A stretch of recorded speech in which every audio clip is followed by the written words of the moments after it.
अस्सलाम वालेकुम। मैं हूं जनरल प्रैक्टिशनर डॉक्टर अहमद और आज हम बात करेंगे टीथिंग के बारे में, यानी कि जब बच्चों का दांत निकालना और दांत निकालने के दौरान जो बच्चों को मसाइल पेश आते हैं। उनमें सबसे पहले है कि जब बच्चे दांत निकालना शुरू करते हैं, मेनली 5 से 6 माह की उम्र से या 4 से 6 माह के दरमियान दांत निकालना शुरू करते हैं, तो उनमें बिहेवियरल चेंजेस आनी शुरू हो जाती हैं, जिनमें सबसे ज़्यादा है कि एक्सेसिव क्राइंग, यानी कि बहुत ज़्यादा रोना शुरू कर देते हैं,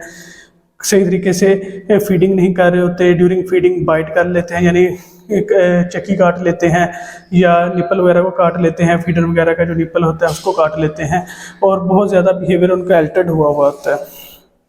इसके अलावा वो माउथिंग कर रहे होते हैं, यानी कि अपनी जो फिंगर्स हैं वो मुंह में डाल रहे होते हैं बार बार और मुंह से सलाइवा यानी थूक वगैरह बाहर आ रहा होता है। और इसके अलावा कुछ पेरेंट्स हमारे पास आके कंप्लेन करते हैं कि हमारे बच्चों को दांत निकालने के दौरान बहुत ज़्यादा बुखार हो जाता है, मोशन वगैरह यानी डायरिया का इशू आ रहा होता है। ये जो डायरिया या बुखार का एज सच टीथिंग से कोई लेना देना नहीं होता, यानी कि जो बुखार या डायरिया हो रहा है ड्यूरिंग टीथिंग थोड़ा सा टेम्परेचर इंक्रीज़ होता है, लेकिन ऐसे फीवर नहीं होता।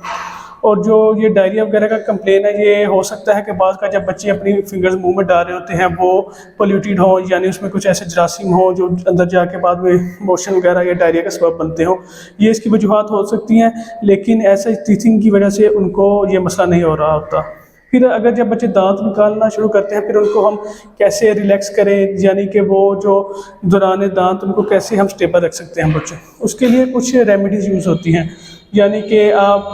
कुछ लोगों को हम कहते हैं कि पेरेंट्स हैं अपनी उंगली को एक दफ़ा साफ़ करके उसके जो है मसूड़े हैं उसमें रब करें, यानी जब रबिंग के दौरान उनको ज़रा प्रेशर फीलिंग्स आती है और बहुत ज़्यादा उनका जो पेन है रिलीव हो जाती है। फिर हम पेरेंट्स को कहते हैं कि या कोई गोश्त पीस लेके उसको पानी से गीला कर लें, ठंडा पानी से, वो यहाँ पे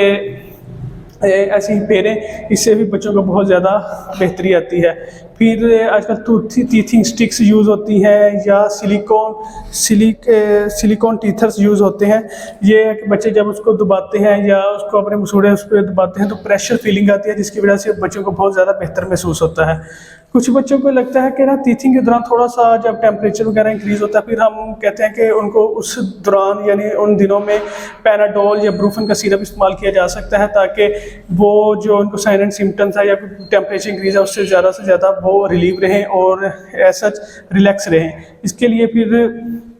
अगर इसके अलावा कोई मसला और आता है, यानी जो पेरेंट्स कहते हैं बुखार तेज़ हो जाना या डायरिया होना, उसका फिर सबसे पहले क्या डॉक्टर से रब्ता करें ताकि वो इसकी मर्ज़ की कोई अगर मसला आता है तशख़ीस करे और अद्वियात इस्तेमाल करे। आप जो घर में कर सकते हैं, डायरिया स्टार्ट हो ORS का इस्तेमाल किया जा सकता है। फिर जब हम डॉक्टर्स की तरफ जब आप जाएंगे वो फिर आगे आपको जिंक सिरप, जिंक या एंटीबायोटिक्स तो नहीं यूज़ करते,